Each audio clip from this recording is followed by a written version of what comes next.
নমস্কার। আজকে আবার একটা নতুন তথ্য নিয়ে আপনাদের কাছে এসেছি জানাবো বলে। খুবই গুরুত্বপূর্ণ তথ্য, যেটা আপনাদের দৈনন্দিন জীবনে অনেক কাজে দেবে। সেটা হচ্ছে যে, যদি আপনাদের কারোর মনে কোনো রকমের একটা আশা থাকে, আকাঙ্ক্ষা থাকে, উদ্দেশ্য থাকে বা সংকল্প থাকে যে আমার এটা করতে হবে, কিন্তু সেই সফলতাটা পাচ্ছেন না, তাহলে আপনারা ফলাহারিণী অমাবস্যার জন্য অপেক্ষা করবেন। ওই দিনটা হচ্ছে একদম পাবন্দিক দিন। ওই দিনে আপনি যদি ওই সংকল্প, ওই নিয়ম মেনে করতে পারেন, আপনার সংকল্প, আপনি সফলতা পাবেন, সাকসেস হবেন, আপনার মনস্কামনা পূরণ হবে। তো তার জন্য কি করতে হবে আপনাদের? প্রথমে আপনি ওই অমাবস্যা অবধি অপেক্ষা করলেন, ফলাহারিণী অমাবস্যা। তারপর দেখলেন যে সেই দিন যেদিন হচ্ছে, কখন শুরু হচ্ছে, তখন থেকে আপনি করবেন।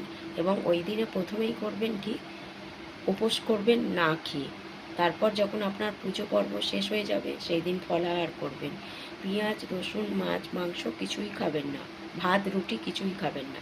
এবার যদি উপোস নিকেশ না করে থাকেন, তাহলে ভাত রুটি খাবেন, তরকারি সবজি যা পারবেন খাবেন, কিন্তু পেঁয়াজ, রসুন আর মাছ, মাংস, ডিম খাবেন না।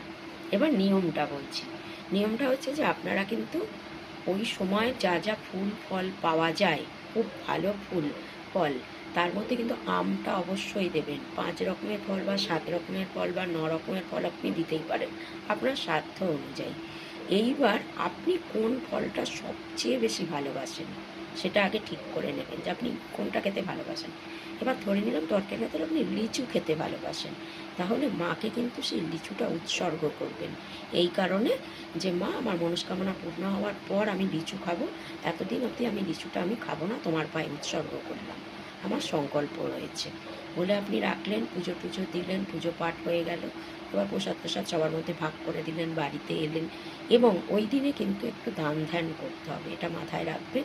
যে আপনি টাকা পয়সাও দান করতে পারেন, নতুন জামা কাপড়ও দান করতে পারেন, খাদ্য দ্রব্যও আপনি দান করতে পারেন। এটা যদি দান করতে পারেন, তাহলে কিন্তু আপনি সুফলটা অনেক তাড়াতাড়ি পাবেন। তো আপনারা করুন, ভালো থাকুন।